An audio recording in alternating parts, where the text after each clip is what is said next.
Assalamualaikum warahmatullahi wabarakatuh. Allahumma shalli ala sayyidina Muhammad wa ala alihi wa ashabihi ajma'in. Amma ba'du. Perkenalkan, nama saya Syed Agil Al-Munawwarah, Prodi Komunikasi dan Penyiaran Islam, Fakultas Dakwah Universitas PTIQ Jakarta, yang pada kesempatan kali ini saya akan menjelaskan apa itu takdim dan takhir.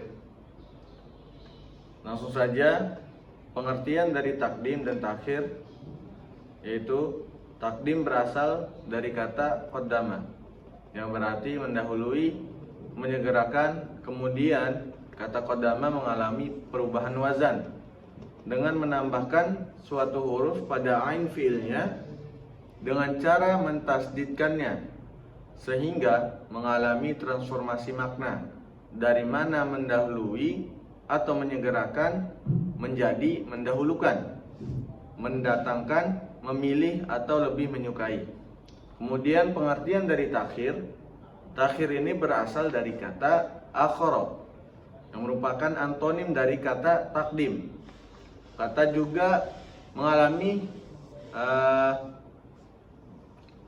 afiksasi dengan menambahkan satu huruf pada ain fiilnya sehingga menjadi akhara, yang berarti penundaan, penangguhan, dan perlambatan. Maka kata takdim dan takhir keduanya adalah berasal dari kata kerja yang dibendakan atau masdar. Nah, dalam terminologi ilmu balaghah, takdim dan takhir lebih terkonsentrasi pada ketinggian gaya bahasa yang berpengaruh besar pada keindahan rasa bahasa dengan menampilkan bahasa dalam bentuk makna yang sempurna sesuai situasi dan kondisi. Oleh karena itu, ia merupakan seni bahasa yang paling unggul dalam menyingkap perasaan jiwa dan mengukur kedalamannya.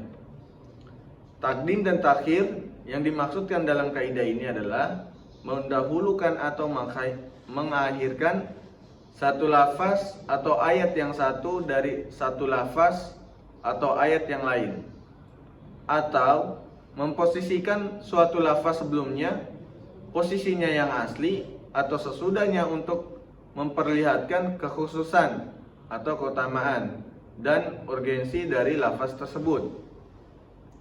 Nah, adapun fungsi dari takdim dan takhir ini, yang pertama, fungsi dari takdim menghindari kesalahpahaman. Terus yang kedua, memberi makna penghususan. Dan yang ketiga, menunjukkan betapa pentingnya yang didahulukan. Terus fungsi dari takhir yaitu penekanan, mengundang rasa takut dan keindahan nada susunannya.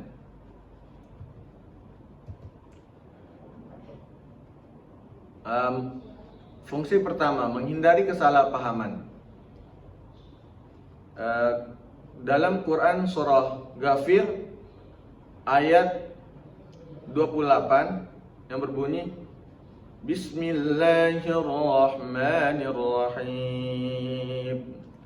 Wa qala rajulun mu'min man ali fir'auna yaktumu imanah, yang artinya, berkata seorang mukmin dari keluarga Fir'aun yang menyembunyikan imannya.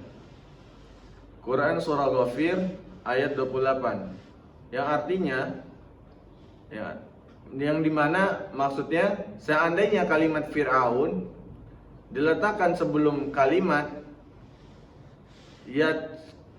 yaktumu imana, maka mungkin ada orang yang memahami ayat itu dalam arti yang bersangkutan menyembunyikan imannya dari keluarga Firaun saja.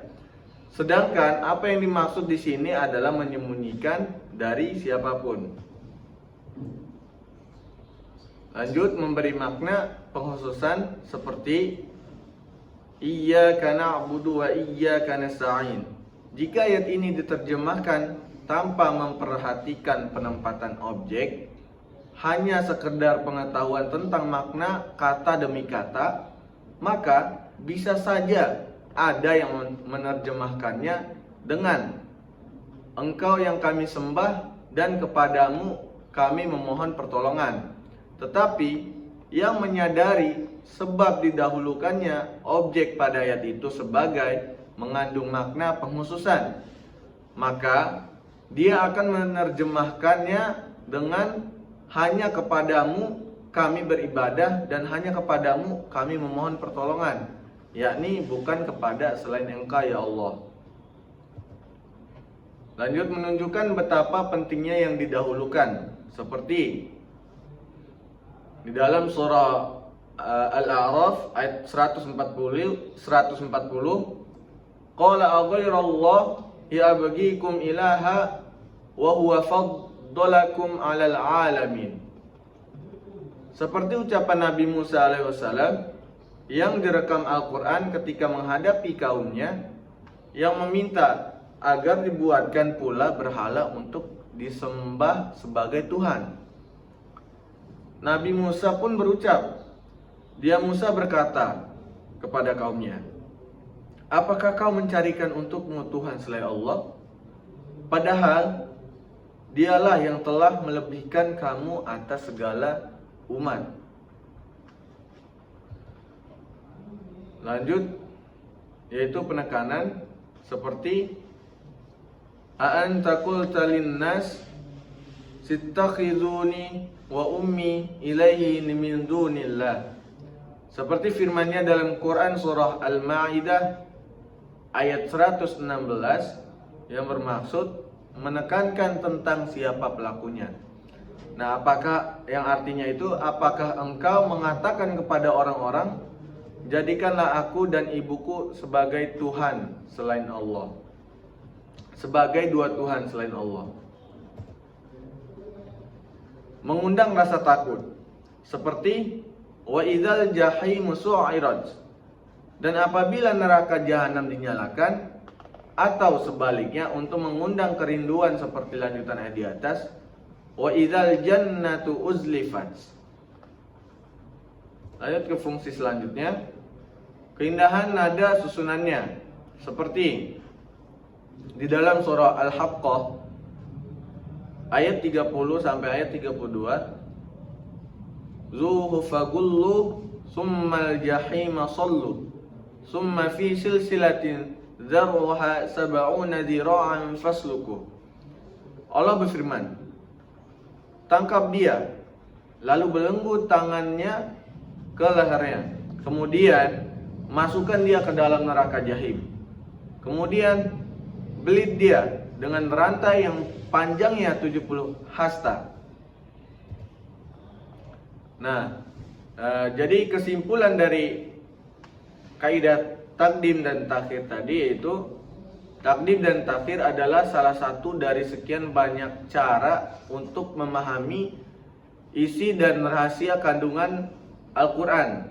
Dan bila dilihat dari definisinya, takdim dan takhir merupakan kaidah dasar ilmu bahasa sebagaimana dipahami dalam pandangan ulama nahwu, ulama balaghah, serta ulama lainnya.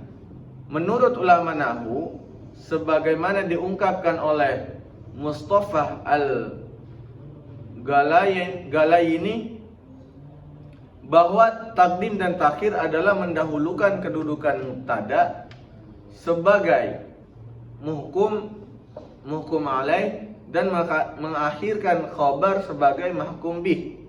Dan kedua bentuk tersebut terkadang didahulukan atau diakhirkan sesuai kehendak pembicara.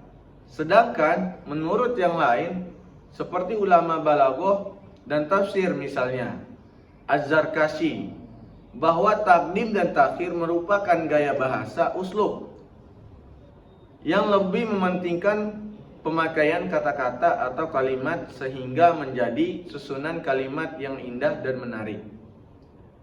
Mungkin itu saja yang dapat saya sampaikan.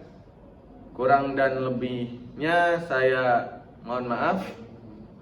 Akhir kata, unzur man qala wa la tanzur man qala. Wallahul muwaffiq ila aqwamit thoriq. Wassalamualaikum warahmatullahi wabarakatuh.